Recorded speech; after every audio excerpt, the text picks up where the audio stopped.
Good evening and welcome to a new edition of Urban Sentinel Live. And I'm your host, Reggie Kearney.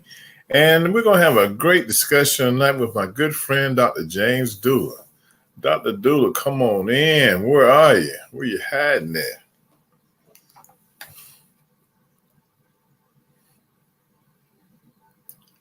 I know he's backstage.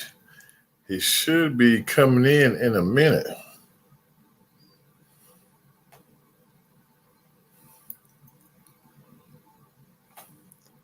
Seems like we're having. Okay, here he comes. There he is.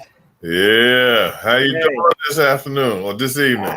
I'm doing fine. Right. It would nice be if we didn't have a little difficulty along the way. Yeah, you're right about that. I see you sitting outside enjoying the fresh air today. Oh, man, sitting out by the pool, just living the life of Raleigh. Oh, okay. It's all good. Okay, so how you been doing? Been doing fine. And yourself? Just fine. I can't complain. Good. I cannot complain. No, we're still amongst the living, so it's all good. Yeah, just going through this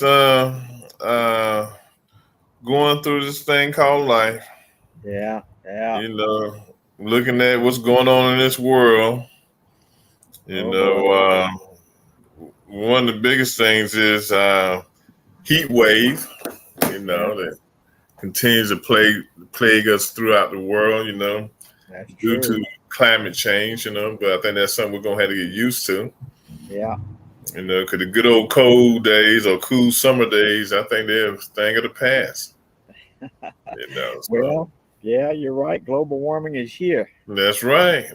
So we might as well get used to it. So, but then when we come back to this country, we just got so many problems. And I think you and I have been talking about the problems that we face, through text messages and things of that nature. Mm-hmm. Because we're just going through a lot of stuff right now, and we just don't know if we're going or coming or what, And so it really concerns me. When you look at the political scene, you look at what's going on in our communities as far as shootings and killings and other criminal acts, it's a lot going on. So what are your thoughts, my friend? Well, it's a changing tide. Mm-hmm. We had it nice and smooth for many years, and things were going halfway decent. Right.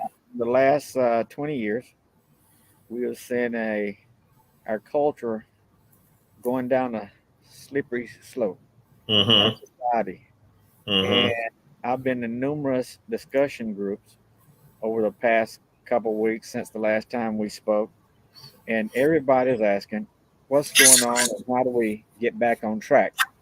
Mm-hmm. You saw my latest essay that said in order to get back on track, we've got to change from making America great again to making America faith-based again.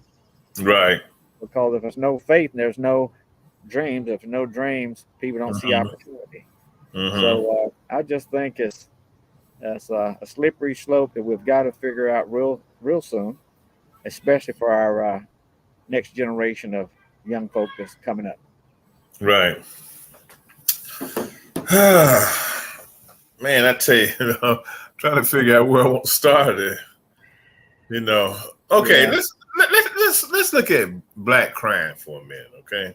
Okay. And that has really been irritating me here for lately, especially with all these smash and grabs that are going on. Yeah. And when they show the video, it's always us. And I realize white folks steal too, so I mean, stealing isn't, we don't have to claim that we did on stealing and stuff, but I think what happened, what's happening then, what I see in our society, especially in the black community, it's like we got to have that expensive stuff. So if we can't pay for it, or we can't find jobs, and they say, that the unemployment rate is climbing in the black community again, where I'm gonna go take somebody else's stuff and sell it. Mm-hmm. It was. Yeah, you're right.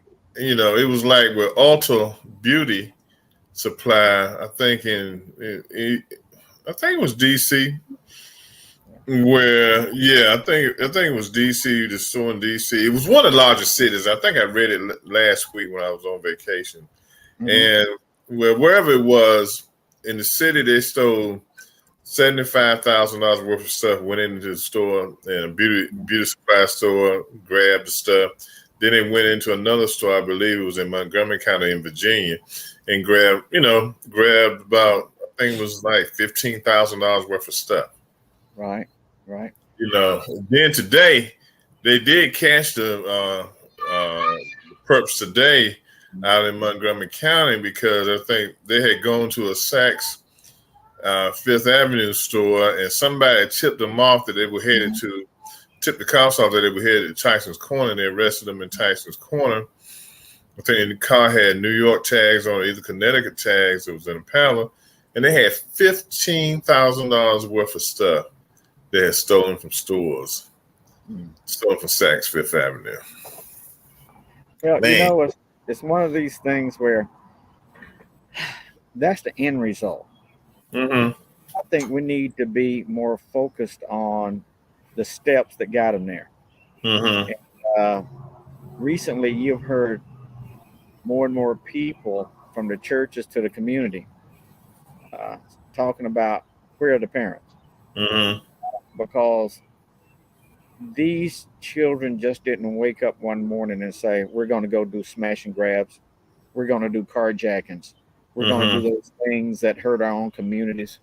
Now you've got grocery stores in the city closing down, leaving the city because the shoplifters are robbing them blind. I understand the politicians want to keep them there, but the issue is, how did we get to this point, and what can we do to correct it? Right. Dr. W.B. Du Bois, as you and I have said before, the problem-solving formula starts with recognizing you have a problem. And we all recognize that we have a problem in that our children are not practicing what we practice when our elders taught us that it's not right to steal. When our elders taught us that something earned was worth working for. And we went out and we aspired to greater heights because we're going to work and do our best to get there. That's what you and I learned. But a second step problem-solving formula by Dr. Du Bois is to analyze it thoroughly. We recognize we got a problem. We're in the stage right now of analyzing. And I've been in community meeting after community meeting after community across this region. And I finally came up with something. I said, look, here's what we need to do. And it was right after I wrote the essay, make America faith-based again, faith-based again, because we've got to get away from that make America great again, because that's the antebellum period with antebellum thinking, whereas everybody's not included. So if we go back to making America faith-based again, which is what everybody has said, we have to start by taking a look in our own communities. The formula that I came up and I presented it this weekend to several people, last week to several people, and they said, by golly, I think you're right. We have got to recognize what's available in our immediate communities for our children, so that the parents and the children will know and stop saying there's nothing for the children to do. If you take a look at the radius, say a mile or two around your community, and you find out what's available, and you get the parents and the children engaged, then you will be able to say, it's not that nothing's there. You just haven't looked for it. But here's what is available, and then start to get them available, get the churches involved, get the civic associations involved, get the parents involved, and move from that standpoint. But there's committees and subcommittees that are created inside that scenario of faith-based America once again, because it starts with the family, that the parents, the family, the peers, the churches, the whole 9 yards, and that's what we're missing. That formula that brings us all together to work in a spirit of unity. And I'm going to continue traveling and speaking about that, so that parents will understand that they're at the root of the change. And I've raised my children. My children are doing great because I was on top of it. But those that did not learn, if you don't do it for yourself, do it for your race. We got to get them to come back to understand that when we said, well, I'm black and I'm proud, it was said for a reason. You Mm-hmm. know, I didn't say I'm African American and I'm proud. That came later. But Right. right now, going back, say I'm black and I'm proud. So how are we going to prove that? By working together like we did during the civil rights movements, the 50s and the 60s, because it was Mm-hmm. the 70s that stood on that mountaintop after the 60s generation Mm-hmm. marched and set in and changed America in a spirit of unity and not individually. And the parents came together, the youth came together, everybody was working together. We need to go back to the future, Mr. Kearney. Mm-hmm. Very interesting, very interesting. But see, I think, like I said, going back to the smash and grabs, because seems like to be one of the biggest problems in carjackings and stuff like that. I just think the young people in our community have just given up, and they really don't care anymore. You But know, did they they ever don't. care? Yeah, did the They parents can't. teach them to care? Yeah, they don't see 20 years down the road or start thinking about where they could be at 20 years down the road. I was talking to somebody yesterday, and we were just talking about opportunities now versus opportunities when I came along. We were talking about cybersecurity work, jobs. Mhm. When I was in college, we used key punch to do data and stuff like that. Okay, you had to understand COBOL and all that kind of stuff, and professor give you some stuff to do. You had to go down to the lab and put it on data cards, bring it back the next class and give it to them and stuff. These kids now have opportunity to make six figures doing cybersecurity. I don't care where you got to pick yourself up from. There's money out there to be made, and they don't understand that. They think because their living conditions aren't conducive uh, to maybe motivating them, they need to motivate themselves and understand there's a lot of opportunities out here for them. If they just reach down and grab them and take the opportunity to do them, then when you're making $200,000 a year, you can go buy that stuff you want to steal, that you want to smash and grab. But somebody taught you that value. Yeah, And yeah. that's what we have missing now. So the child can't get it if the parent didn't get it, and the parent can't pass it on if they never got it in the Mm-hmm. first place. Mm-hmm. And so what we have had is children raising children. Yeah. That if my peer knows no more than I know, then we're just going to do whatever it takes to survive. Mm-hmm. So I think we need to go back. And you talking about the key punches and stuff. I learned old manual typewriter when I was a young man. But I learned that even on that manual typewriter, if I Mm-hmm. when you're typing that letter, uh, every mistake has a consequence Yeah. because it misspells the words and it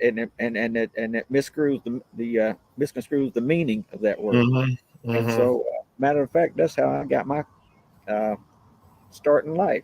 High school Right. type. Right. Coach said, "You're gonna learn to type." I said, "No, I'm not. I'm a football player." And the coach said, "Well, if you're gonna graduate, you're gonna learn to type." I learned to Mm-hmm. type. I went to the Air Force, finished first in my class, and received the assignment to the Pentagon as the first African American at the highest level of Air Force intelligence in uniform. And Mm-hmm. so it all started with listening, following orders, and then capitalizing on what I had learned because my ancestors, my grandfather, my aunts, my uncles, and everybody taught me, said, if you want something in life, it's worth working for. If you work for it, you can see it, go get it. You Yeah. know, so then you started college. And Mm-hmm. then those were values that were placed in us at the very beginning. These children haven't had that opportunity. We're not going to police our way out of this. It's going to be up to the community to come back together and figure it out neighborhood by neighborhood. What happened in my neighborhood may not be what happened in your neighborhood. Right. So each neighborhood has got to get their own selves together, get with the churches, the working groups, or whatever it is, find out what's available in their community, and do like my father and those did when they came back from World War II. They started a brotherhood association. That Mm-hmm. brotherhood association started teaching us black young men how to be young men. They Mm-hmm. spent time with us, but see, we don't see that today, and we've got so far ahead of ourselves that individualism has taken over, and when individualism takes over, it's like Maslow's hierarchy of need. I might have food and water. Now I'm looking for a sense of belonging. Mm-hmm. And when that sense of belonging kicks in, I'm going to look for whoever's going to make me happy. If I can't get it at home, I'm going to get it out here with young Joe Buck, who's out here Mm-hmm. robbing and stealing and carjacking. And Mm-hmm. that's, we've got to get back down to the root cause And because right now all we're doing is addressing the result. We're not looking at the symptoms. Right. Now, I think one of the things too with the church, I think the church has, in a sense, removed themselves from the community. If they're still, if they haven't moved into the suburbs, they're in the city. The city churches have removed themselves from the community in a sense where they're so scared of the crime that's happening around them, they really don't want to get out there and participate in the community anymore by opening up their doors of the church to different programs, feeding the hungry people, and things of that nature. I think they kind of drawn back, and they feel comfortable behind the walls. Well, if the churches withdraw to the four walls of the church, then the community is going to suffer. Mm-hmm. We have gotten away from morality. We have gotten away from religion. We have gotten away from the values that made us the great black nation that we have become. Because everything, you and I both know, Mr. Carney, everything started and revolved around the church in every community. Now you have Yes. churches closing their doors because people don't go anymore. Mm-hmm. COVID really caused the churches to withdraw because people stopped going. Now they look at televangelists on TV and they don't go, if they go at all. And so they're not being able to pass those values on, those moral values, to the children because the parents are not getting it. So Mm-hmm. there's got to be a game plan put in place, neighborhood by neighborhood, to do what I said. Look at Dr. Du Bois' formula, and understand you have a problem, whether it's drugs, carjacking, smash and grabs, loitering, whatever it is in your neighborhood. Try to find a solution by looking at inside out, seeing what's available in the hood, then looking on the outside of the hood to see what's also available, and come up with a viable program for your neighborhood. Because everybody's talking about what do we do? What do we do? What do we do?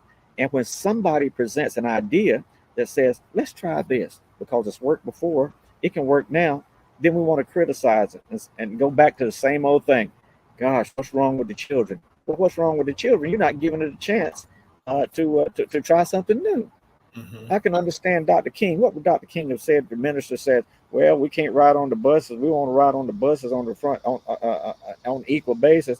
Dr. King said, comes together and says, "Well, it's always been that way. What are we gonna do?" We would Mm-hmm. have never got to a civil rights movement. So we've got to be willing to open our minds up, throw that box away, and try something new. And until then, you're not going to see a change. And and just speaking from a society standpoint, it's got to start from within the neighborhood and the family, and work Mm-hmm. its way out. But don't you feel like we're going backwards instead of going forward because of the issues that we're having there?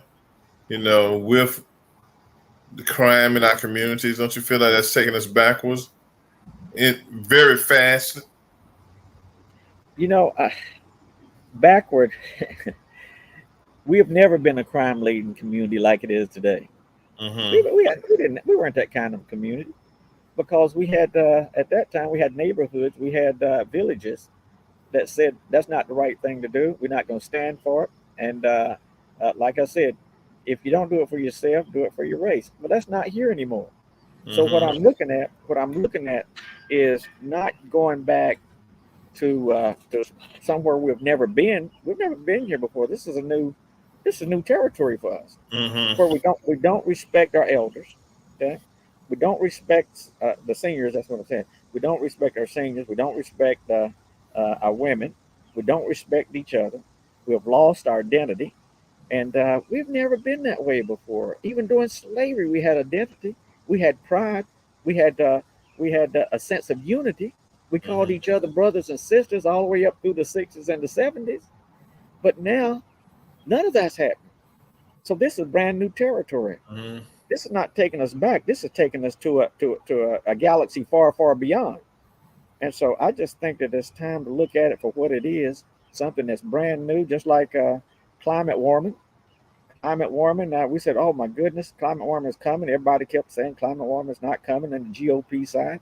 Now it's slapping them in the face, and they don't know. They're trying to change the social issue, trying to change the issue to something else because it's here. They ignored it. So this is the same thing. We are facing a social climate change, and until we get a handle on it and understand that we got to stop searching for formulas and putting the formulas into place where each community can aspire to, we're going to, hey, look, this time next year, we're going to be sitting here and saying, man, what's wrong with these children? What's going on? We're going back, but no, we've never been here before. Yeah, you're right. Probably saying the same thing again next year. But okay, what about the leaders, the so-called black leaders in the community nationwide?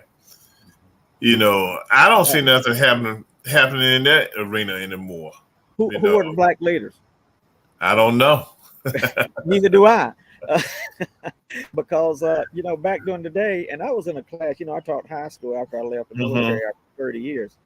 And I can remember probably my third year of teaching, we had a teacher student conference. And one of the teachers, and this was back in 2000, one of the teachers said, we need to get back to where we have our national leaders so that we'll have a course of action to pursue, because we're beginning to lose it. And now this was in 2000. I'm sitting there listening, and the student raised his hand, stood up, and they called on him. And they said, yes, young man, what do you think? He said, we don't need any leaders telling us what to do. We can do it ourselves. I listened to that. I heard that. That was the mentality, that we don't need you to lead us.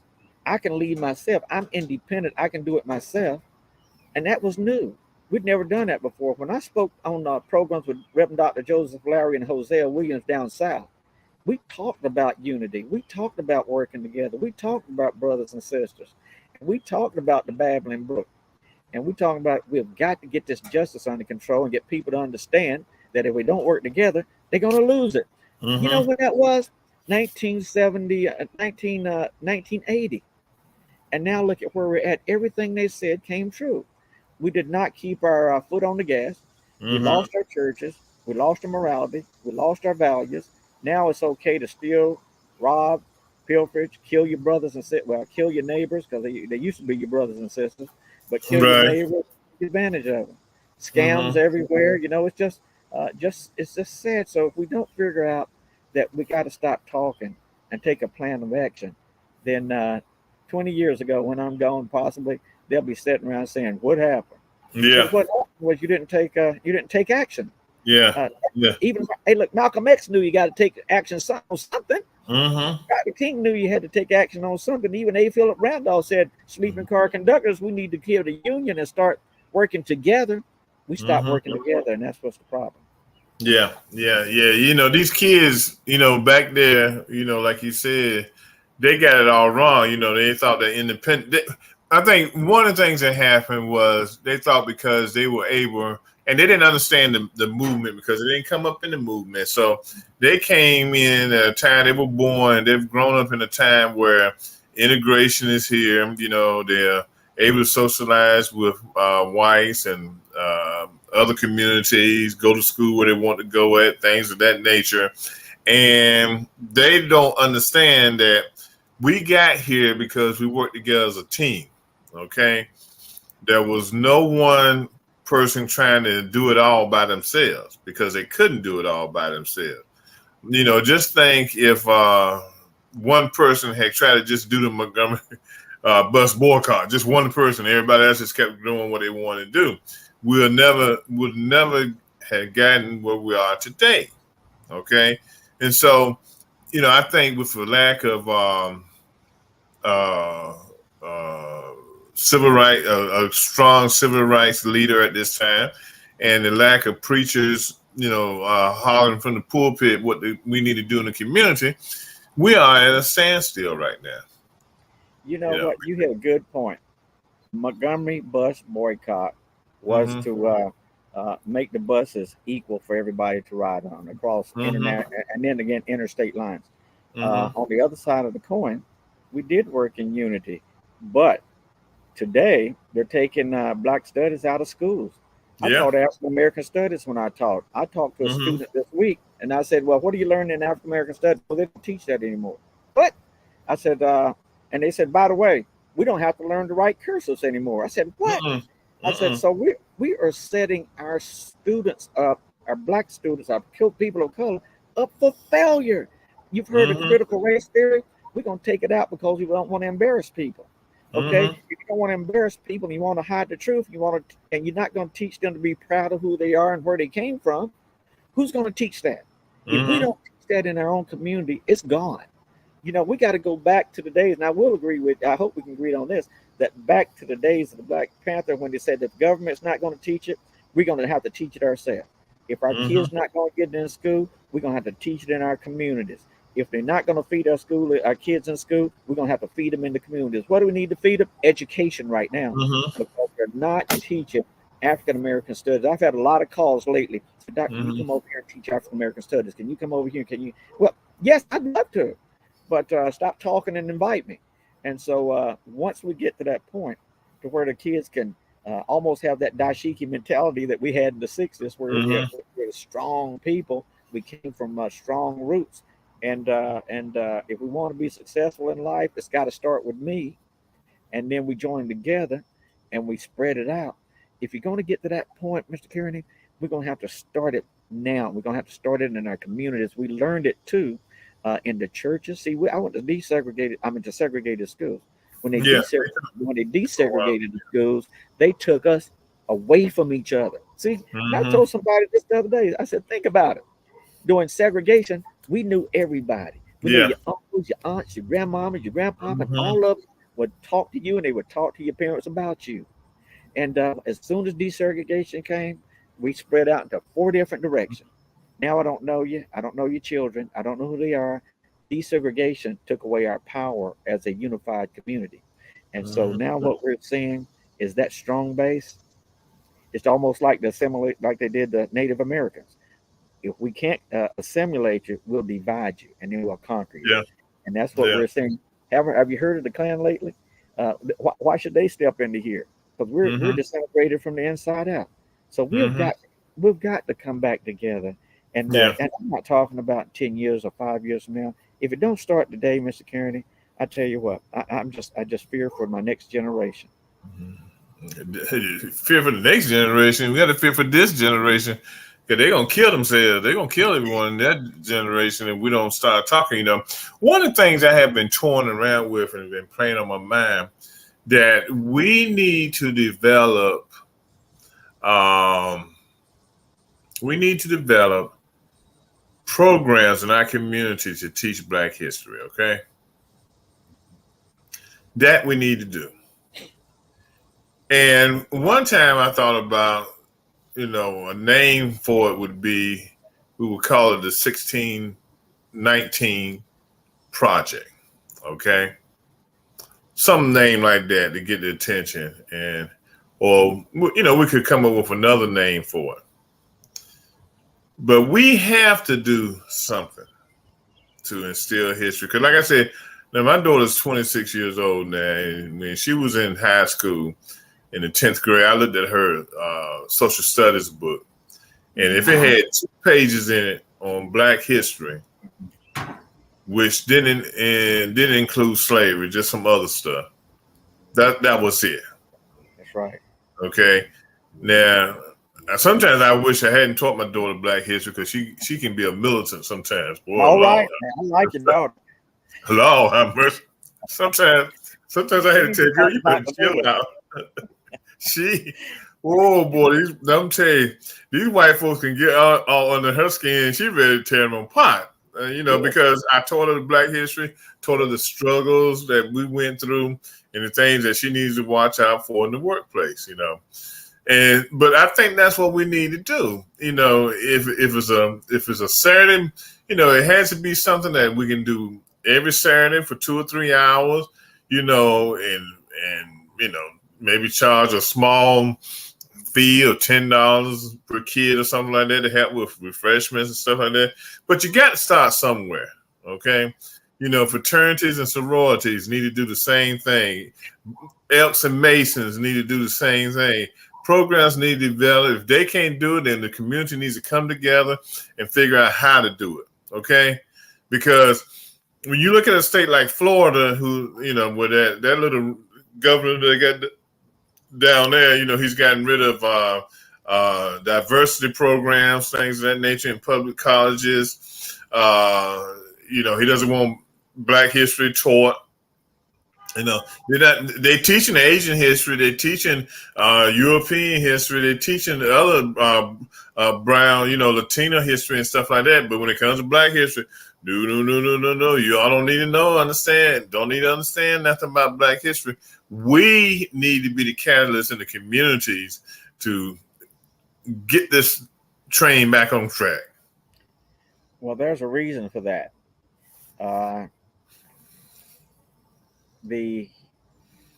I'll say Caucasian people, white folks, fear you as a Black man. And we know that. Down south, you're okay as long as you don't have a gun. Yeah. If you get a gun, they're going to come after you. If you get a pistol, they're going to come after you. That's history. Yeah. They fear you as a Black man. They fear that uprising. What started this whole movement of the MAGA movement, as you and I have talked about before, was the Southern strategy that was put into place in the 1800s that was practiced by Richard Nixon and Lee Atwater, but they didn't tell you about it because they were addressing social programs that affected you, but they found a way to use messaging to get them to get the GOP on board without calling you out by name. So they went against social programs because that would benefit you, that would strengthen you, and so when you look at your history, and that's the issue. If you look at your history, you've always seen an attempt to disenfranchise the Black man. That's why it took 13th, 14th, and 15th Amendment to give you a right when the Constitution says we all should be equal. Why do we have to have a special amendment to be free? So it's deeply rooted in the foundation of the historical legislation that we are to be second-class citizens and not to rise above a certain level. That's why when the book was written, the rising tide of color, saying that people of color were going to gain in numbers and eventually rival the white man, that's when you began to see the backlash come about. And when that backlash came about, it was saying that, oh no, you're not going to replace us. Remember Charlottesville? Yeah. Okay, that's what I'm talking about. It came off of that Rising Tide of Color book, where they said you're gaining in number. The white population is having less birth. The Black population and the Latino population continue to grow. So what do you see now? The legislation that came out that was against affirmative action. Well, you know why that was started? Because it was started because there was false accusations made that Asians were being discriminated upon, and they were not giving fair value in order to get into schools. That was untrue. That was untrue. But they used that as a catalyst to end, affirmative action. Who did affirmative action help the most? Us. Yeah. So It was to keep us out, It's to and keep us out. Yeah, to keep us out, I told folks 20 years ago, I said, watch out what's going to happen. I said, take a look at your HBCUs. Not seriously, 20 years ago. And they said, what do you mean? Because I'm a sociologist. I'm a social anthropologist and a historian. And I said, just watch it. Because these kids are riding through these white campuses with their music blasting, their pants down to their knees, and they're in public looking indecent. Okay, that's my generation talking. I said, just watch. I said, you're going to start to see money going back into HBCUs, and as soon as they get the new buildings, the new programs, the new curriculums, and all that stuff, then you're going to start to see affirmative action being attacked. And the people I told that in a mass group, they said, oh, no, we've come too far for that. I got a call. I think it was last year, that says, Dr. Dula, you're absolutely right. Look at what's happening. And I looked at him and I said, I told you so. But you know what? I'll go anywhere and teach Black history. I'll go lecture Black history. I'll go talk about Black history. So anybody on this call says we want Dr. Dula to come and talk to us about Black history, let Mr. Kearney know. And if we don't hear from you, that means you're not serious. Yeah, yeah. And so because we've got to have it, and see, one thing Roland Martin said in a recent conversation, he said that the Asians were up here fighting affirmative action, didn't want it, against it, got what they wanted, but they still didn't get anything because these Harvards and Princetons and Dartmouths, they're going to go with legacy. Yeah, Okay, so how they going to beat legacy? Okay, yeah. I've it's been just telling. like Yeah, you're right. out at the magnet school in Alexandria. What is it, Thomas? Thomas Oh, can't Stone think or of something. Or good? No, I I don't know. can't think of the name of it right now. But the Asians, okay, the school was already a majority, getting to a point where it was a majority. Thomas Jefferson.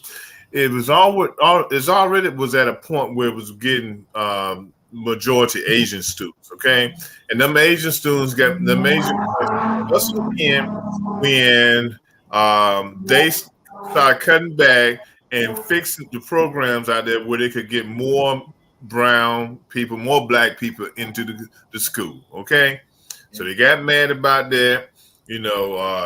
What's his name? Youngkin and all those guys jumped into it and stuff, fussing about it and everything, and when the court sided with Thomas Jefferson, but it still wasn't good enough for what the Asian families want because they still felt like it would be discriminated against. Okay, now one thing I found out about it, and I've seen the Asian community is they want to be in our schools because our schools and colleges are the best. Okay, even though we're not where we need to be at, we do have some good curriculums and things of that nature and they don't have to be, in Japan about to commit suicide because they're trying to be at the top of the class, But we've got to wake up and see all this that's happening there, okay?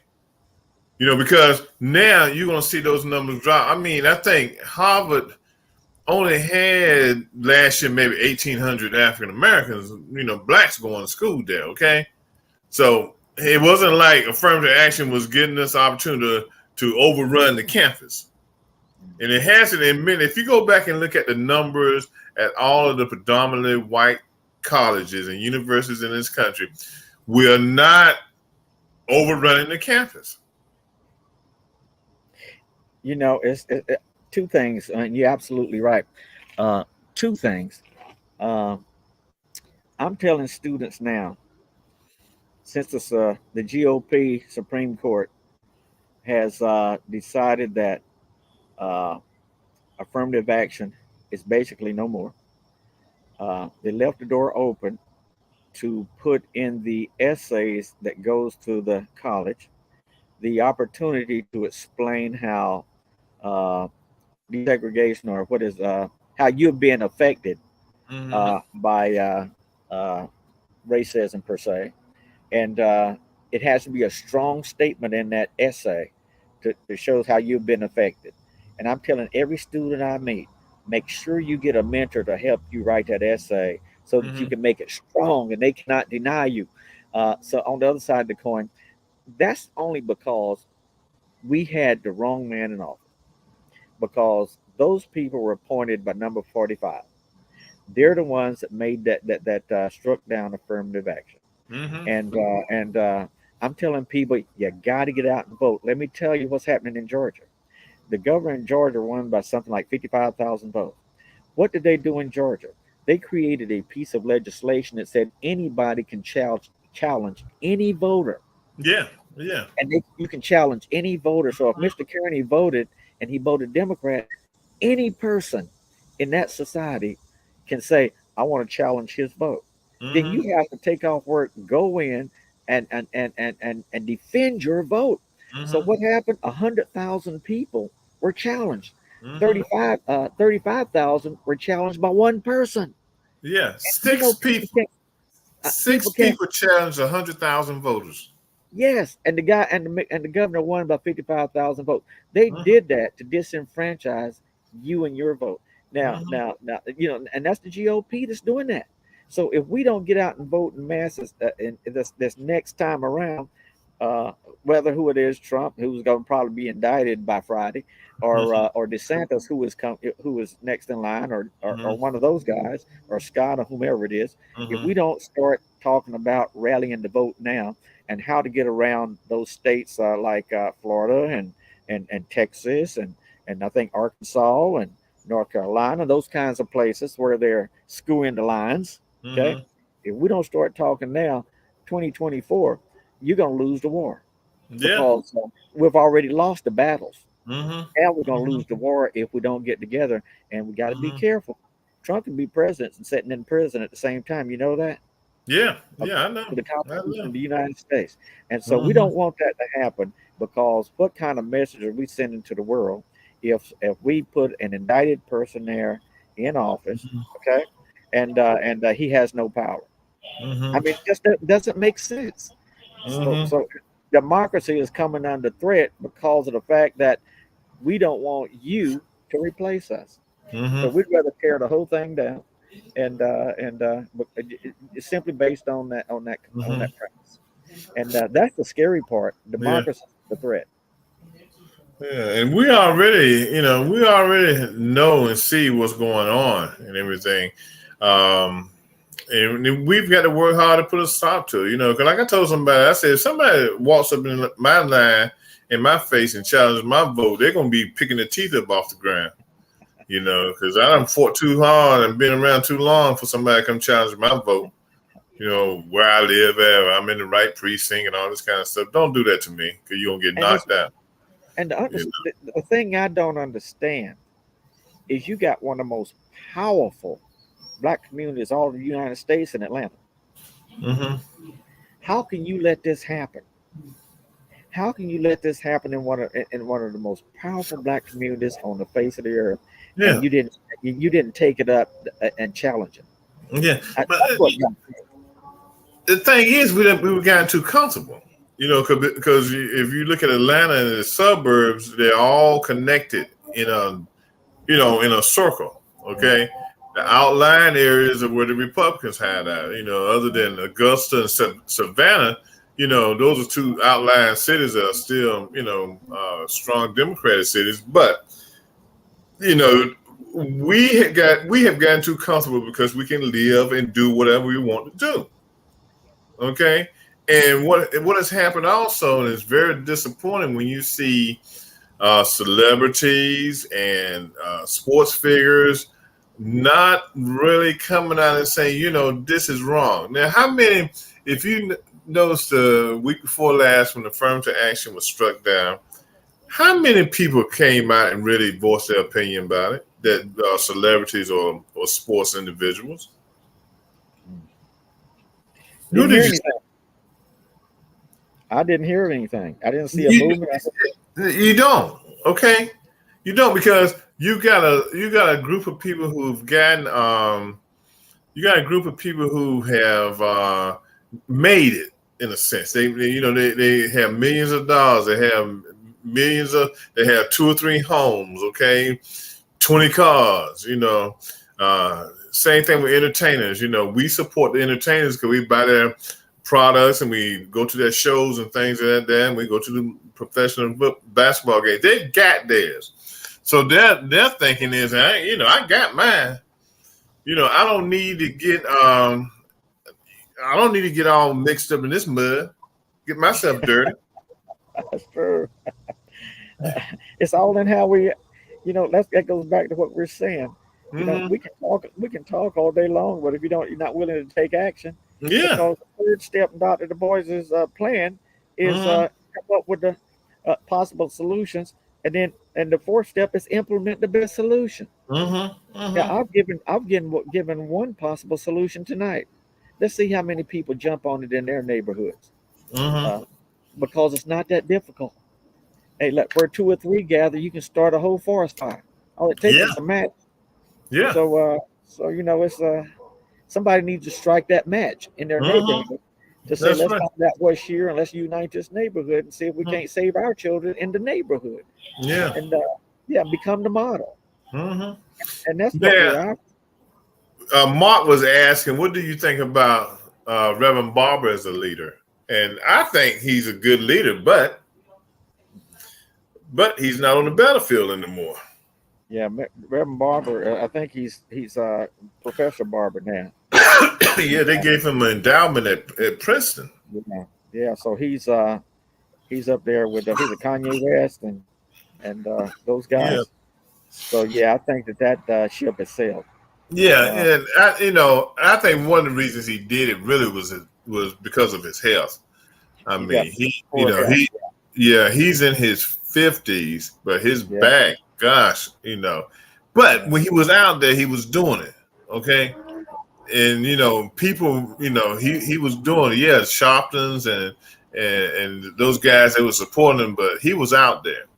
yeah, You know, he was really out there, and I miss him being out there. But I know too, health wise, and when this opportunity came along, he probably looked at it and said, this is something going to be easier on my body.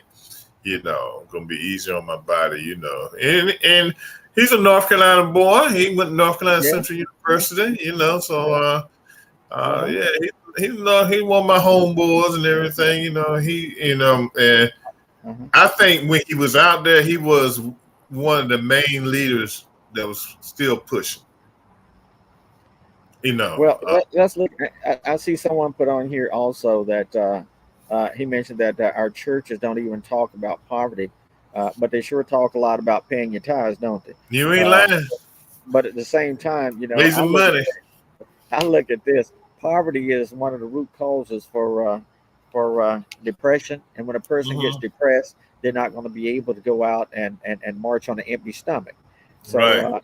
I think that in order to fill that stomach up with something that has promise, we have to get back to two things, and you and I have talked about it all night: Hmm. serving together and then making America faith based again. Because once it Hmm. start with faith based, we come rally around the flag, and we start working together in our neighborhoods with whatever nucleus is available. It doesn't take a massive movement in your neighborhood. All you have to do is start Hmm.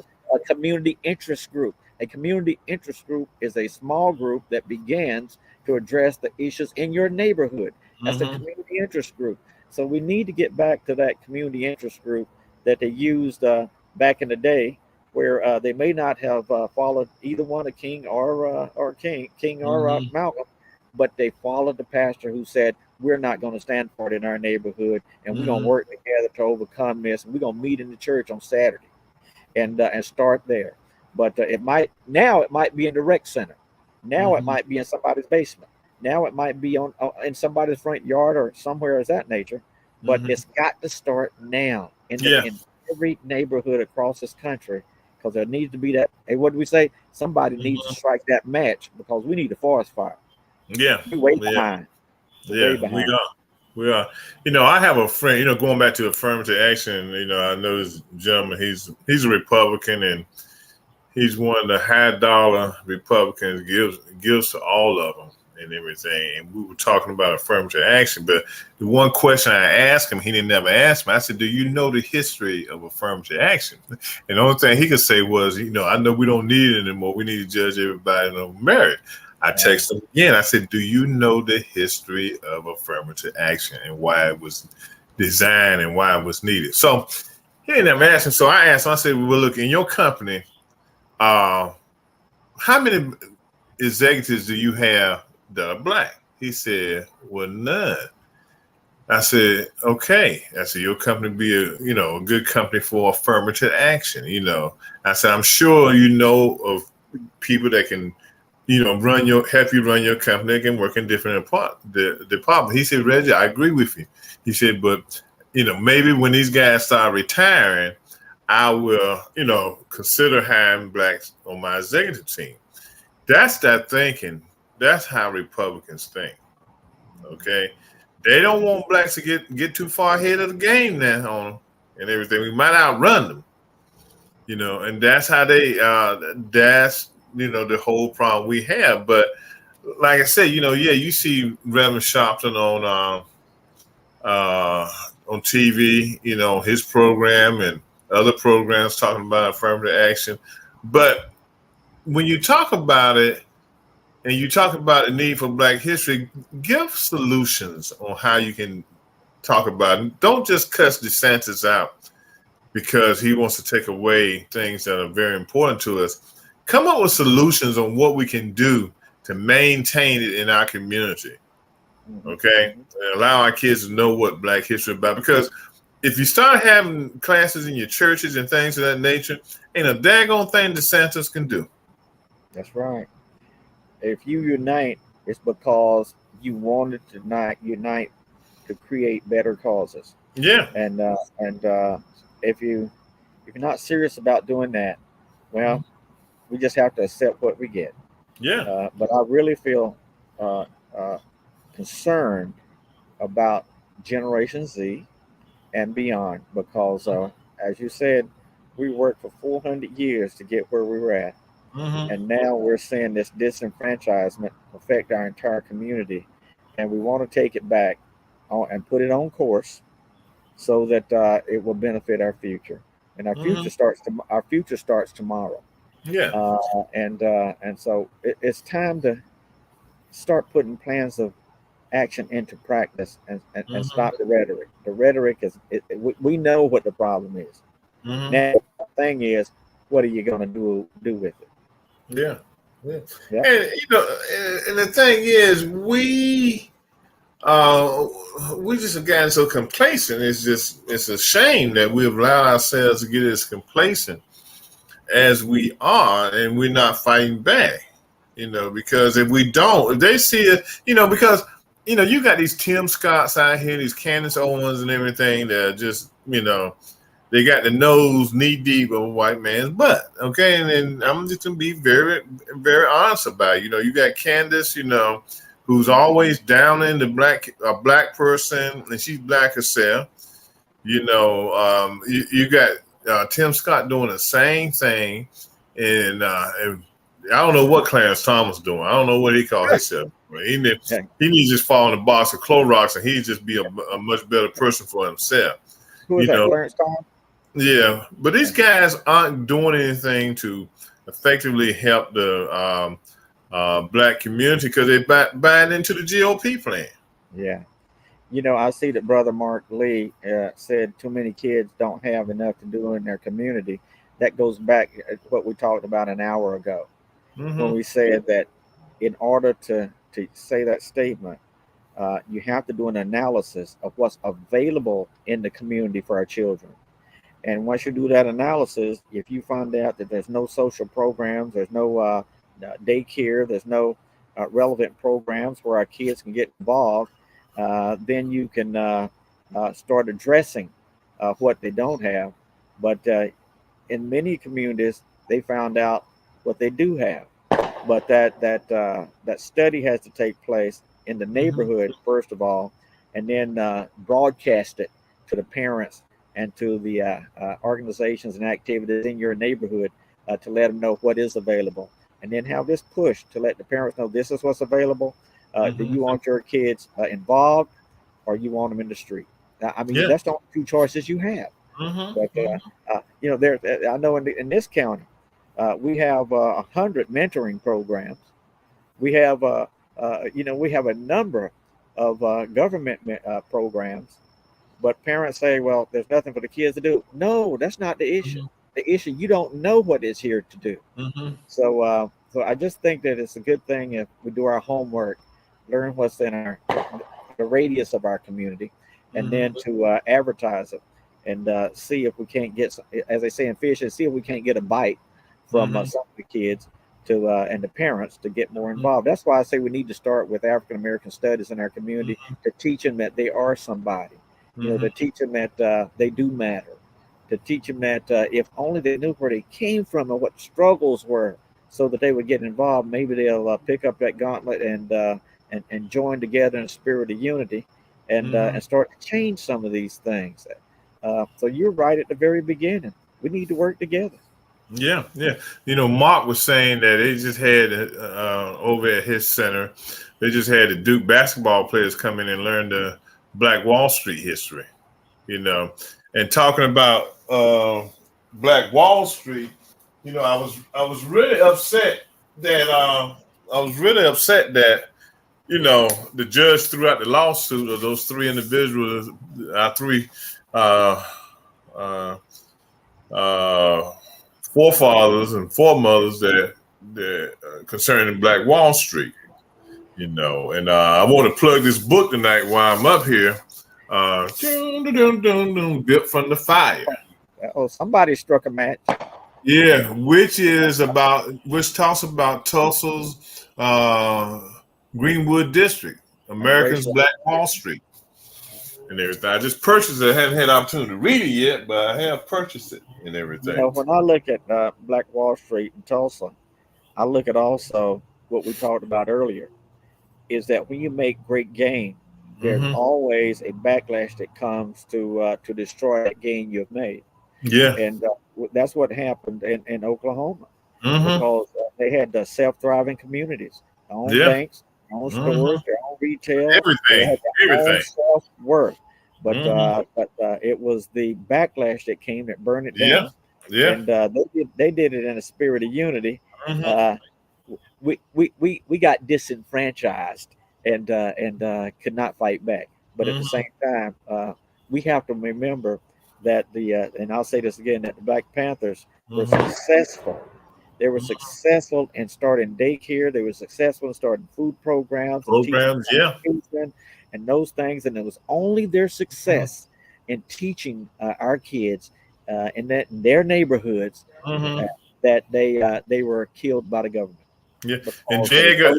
Edgar Hoover got so scared of them that he caused the implosion of the Black Panther Party by going after them. They weren't doing nothing, but like you said, having food programs, after school, before school programs. That's all they were doing, trying to make a difference in the community.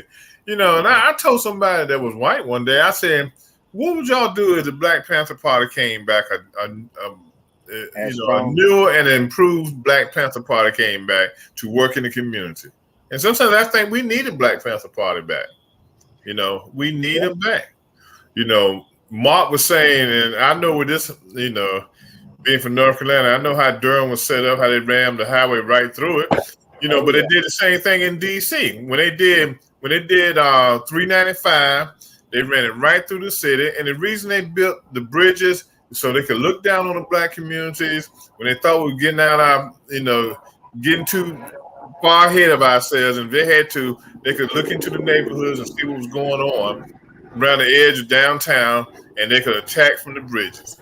That's the only reason that they built these bridges and highways through the towns to divide the community and keep an eye on the community. It was almost like them putting us in a prison without the prison walls. Yeah.